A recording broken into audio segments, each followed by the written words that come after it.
दबा के बनाऊंगा नई धुन, फिर भी न मानेगा मारूंगा चुन चुन चुन तेरी। सो हे यो व्हाट्सअप गाइस, कैसे हैं आप सब लोग।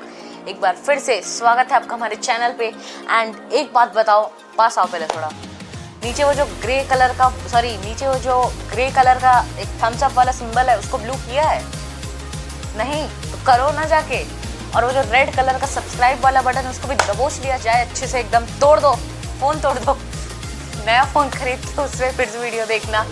सो आज की वीडियो का टॉपिक ये होने वाला है कि हम लोगों को वीडियो एडिट करना किससे है, और वीडियो एडिट करने के मैं आपको कुछ प्रो टिप्स बताऊंगा। सो बने रहिएगा इस वीडियो के साथ and let's get straight into it. So intro नया बनाने की कोशिश में है हम लोग। बस आप लोग एक काम कर दीजिए, फिर से रिपीट करना पड़ेगा क्या यार? ठीक है छोड़ो, एक बार फिर से टिकटॉक वाली सैड बैकग्राउंड म्यूजिक को बजाया जाए और अपने और मेरे साथ को बढ़ा के आगे सब्सक्राइब बटन दबा दो ना यार। ये दोस्त बस इतना ही मांगो। ये दोबारा रिपीट की जा रही है क्योंकि सब्सक्राइब बटन नहीं दबाए जा रहे हैं। ये लैपटॉप, इस पे सब कुछ पता चलता है कि कौन किसको कितना सब्सक्राइब कर रहा है, क्या एनालिटिक्स एक नाम की चीज़ होती है, एनालिटिक्स नाम की चीज़ पे सब कुछ आता है। ये लैपटॉप, एक अकेला लैपटॉप सबकी चिट्ठी खोल देता है। इस लैपटॉप ने मुझे बताया है कि 50% of people are not subscribing. पता नहीं क्यों। सब्सक्राइब करो ना यार, अच्छा लगता है सब्सक्राइब करो। क्योंकि क्या है दिक्कत, क्या है, हर जैसे पता है चैनल एनालिटिक्स में एक चैनल एनालिटिक्स होता है और एक वीडियो एनालिटिक्स होता है, और सारे वीडियो एनालिटिक्स में 50% ही आता है। तो इसलिए अच्छा लग रहा है तो सब्सक्राइब करो ना यार, नहीं अच्छा लगा तो डिसलाइक भी करो, कोई दिक्कत नहीं है। सबसे पहली प्रो एडिटिंग टिप जो मैं आपको देना चाहूँगा कि अगर आपके पास एक लैपटॉप है, तो अगर आपके पास लैपटॉप है और उस पर 4 GB रैम है, या 4 GB रैम तो मान लीजिए आप मिनिमम होती है, 4 GB RAM is must, compulsory होती है। अगर आप लैपटॉप पे एडिटिंग करते हैं 4 GB RAM is very much required. Because क्या होता है कि जब हम लोग एडिटिंग करते हैं तो depending on your bit rate, depending on your FPS frames per second and depending on your pixels. So अगर आप 640x720p इस पे रिकॉर्ड करते हैं तो फिर आपको 4 GB RAM is a must necessary thing that you must have. और अगर आप मतलब एक चीज़ बता देता हूँ मैं आपको, 1080p में अगर आप रिकॉर्ड करके एडिट कर रहे हैं लैपटॉप पे, आप अगर लैपटॉप पे एडिटिंग करना शुरू कर रहे हैं तो Filmora is the best, open shot, ये दोनों अच्छी चीज़ें हैं, इनको आप डाउनलोड करें। शॉर्टकट भी अच्छा होता है, एक लाइट वर्क भी अच्छा होता है। तो आप इन सबको अगर आप लैपटॉप पे एडिट करते हैं तो अगर आप 1080p 1080p को अगर आप रिकॉर्ड कर रहे हैं एंड उसको आप एडिट कर रहे हैं तो आप कोशिश करिएगा कि 10 मिनट्स के अंडर ही हो वीडियो वो। 10 मिनट्स की जब ज़्यादा वीडियो हम बनाते हैं तो रेंडर होने में टाइम लगता है एंड एक्सपोर्ट होने में बहुत ज़्यादा टाइम लगता है, क्योंकि आपका लैपटॉप अगर 4 GB रैम का है, 4 GB से कम रैम का है, तो वो इतना सस्टेन नहीं कर पाता, उसके पास इतनी पावर नहीं होती है कि वो 1080p की 10 मिनट से ज़्यादा की वीडियोस को रेंडर कर पाए। नेक्स्ट टिप जो आपको मैं देना चाहूँगा दोस्तों, मैंने खुद ने ये बहुत किया है कि हम लोग क्या करते हैं दोस्तों, जब नई नई एडिटिंग सीखते हैं सो हम लोग एक बहुत बड़ी गलती करते हैं कि जितने भी हम लोग कट्स ले रहे हैं, जितनी भी चीज़ें ले रहे हैं, उनमें बहुत ज़्यादा ट्रांजिशंस डाल देते हैं, लाइक दिस। ये देखिए, अब चलती चलती वीडियो में ऐसे गोल गोल घूमने लग जाता है तो बहुत बेकार लगने लग जाता है।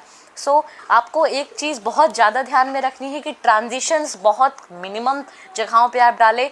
बहुत जब ज़्यादा आपको ब्रेक लग रहा हो तभी आप कोई ट्रांजिशन डालें, क्योंकि बहुत ज़्यादा ट्रांजिशन बहुत अच्छा नहीं लगता है, राइट।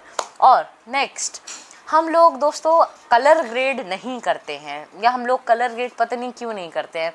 देखिए, जब while you are making a video, इस पर भी एक वीडियो आएगी, while you are making a video lighting is a must necessary thing. Light होना बहुत ज़्यादा ज़रूरी होता है, और अगर आपके पास लाइट नहीं है, अब जैसे मैं खुद लाइट्स लगा के बैठा हूँ, एक सेकंड मैं लाइट बंद करके दिखाता हूँ। ये देखिए, अगर आप लोग भी कुछ ऐसा रिकॉर्ड कर रहे हैं, इस टाइप का रिकॉर्ड कर रहे हैं तो प्लीज़ कलर ग्रेड करिए, लाइट होना बहुत ज़्यादा ज़रूरी होता है दोस्तों आपके एक वीडियो में। एंड इसलिए हम लोगों को एक काम करना होता है कि आपकी वीडियो में होता है, मतलब वीडियो एडिटिंग सॉफ्टवेयर में अगर आप मोबाइल में भी एडिट करते हैं then also no problem, mobile में भी होता है फिल्टर्स, ब्राइटनेस, कंट्रास्ट, सैचुरेशन, इन सब पे थोड़ा आप वर्क करें, इन सब के बारे में जानकारी लें और उसके साथ ही साथ एडिट करें।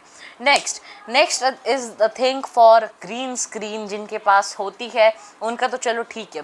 अब कुछ लोग मतलब ग्रीन स्क्रीन के उनके पास होती है पर उनको यूज़ करना ज़्यादा अच्छे से नहीं आता, तो while you are using a green screen ये मेक श्योर करें कि आप जो आपकी ग्रीन स्क्रीन है उसमें कोई भी क्रीज ना बन रही हो, उसमें कोई भी सिलवटें ना आ रही हो, वैसे मुड़ नहीं रही हो आपस में, उससे एडिटिंग के टाइम में एडिटर को बहुत ज़्यादा प्रॉब्लम आता है, ठीक है।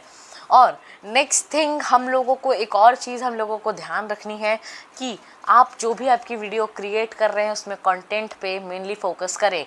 कंटेंट अगर मेनली अच्छा नहीं होगा सो कोई मतलब नहीं है। हॉलीवुड के एडिटर्स ले आओ, हॉलीवुड के एडिटर्स जो होते हैं वो बेस्ट एडिटर्स होते हैं पूरे वर्ल्ड में, पूरी दुनिया की VFX टीम लेके आ जाओ, पर अगर आपका कंटेंट, अगर आपका वीडियो, मैं ये वीडियो यूट्यूब के लिए जो एडिट करते हैं उनके लिए नहीं बना रहा, कुछ लोग ऐसे भी एडिट करते हैं फ्रीलांसिंग में या किसी और चीज़ में, तो ये वीडियो उनके लिए भी है कि एडिटिंग के टाइम पे आप ध्यान रखेंगे ये सारी निम्नलिखित बातें। सो एक और बात मैं आपको बताना चाहूँगा कि हम लोग जब एडिटिंग के टाइम क्या करते हैं, बैकग्राउंड म्यूज़िक डालते हैं, तो एक गलती तो हम बैकग्राउंड म्यूज़िक में ये कर देते हैं कि बैकग्राउंड जो म्यूज़िक होता है उस पर हम लोग एक बहुत बड़ी गलती कर देते हैं कि वो हमारी आवाज़ के साथ, मतलब आवाज़ से ऊपर जा रहा हो या ऐसे इतनी वॉल्यूम में डाल देते हैं कि उससे हमारे आवाज़ को छोड़ के बैकग्राउंड म्यूज़िक पे ध्यान जा रहा हो।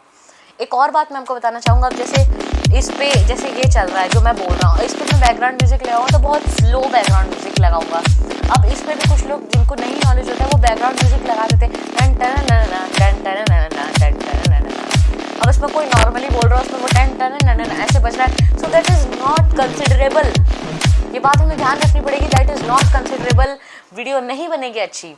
सो हमें इस बात का बहुत ज़्यादा ध्यान रखना पड़ेगा कि volume and speed and the genre of that song must be taken in consideration, कि कैसा है वो, क्या वो हमारे काम के साथ मैच हो रहा है कि नहीं, ये बात हमें बहुत ज़्यादा ध्यान रखनी पड़ेगी। एंड इन सब को, और एक और चीज़ मैं आपको बता दूं कि जो ऐप्स बहुत पॉपुलर हैं, जैसे अब काइनमास्टर हो गया, काइनमास्टर इतना पॉपुलर है, फाइनल कट प्रो एक्स हो गया, ये मेरा पर्सनल ओपिनियन है कि अब जैसे फिल्मोरा हो गया, हाँ, तो फिल्मोरा में कुछ ट्रांजिशंस ऐसे हैं, मतलब most of Indians use Filmora as their primary video editing software, या वो डिवेंसी रिजॉल्व यूज़ करते हैं, तो कुछ भी करते हो ठीक है। मैं आपको ये बता रहा हूँ कि उसके जो फ़िल्टर्स होते हैं, उसके जितनी भी चीज़ें होती हैं, उसके फ़िल्टर्स होते हैं, उनके ट्रांजिशंस होते हैं, माना कि मैंने फिल्मोरा में एंडलेस नंबर ऑफ़ ट्रांजिशंस डाल दिए हैं अब उन लोगों ने, बट एक चीज़ आपको भी माननी पड़ेगी कि वो कहीं ना कहीं रिपीट होते हैं। तो कुछ ऐप्स ऐसे यूज़ करिए जो पूरी दुनिया यूज़ नहीं कर रही हो, ऐसा भी नहीं कुछ बहुत पीछे वाला ऐप यूज़ कर रहे हो आप, नहीं, मगर कुछ ऐप्स ऐसे यूज़ करिए जिनके खुद के नए फिल्टर्स हो, नए ट्रांजिशंस हो, तो थोड़ा आपको उससे मदद मिलेगा। अब जैसे आप खूब सारे ऐप्स जो आपको यूज़ करने चाहिए वो मैं आपको ऊपर आई बटन में लिंक दिख रहा होगा, मैं अब इस बार याद रखूँगा, कुछ भी हो जाए तो हमें अलग से ऐप्स यूज़ करने हैं। एंड तब तक के लिए, मतलब इस वाली वीडियो के लिए मेरे पास सिर्फ इतना ही ज्ञान था, एंड तब तक के लिए see ya, have a good day and bye, ठीक है, जाओ बाय।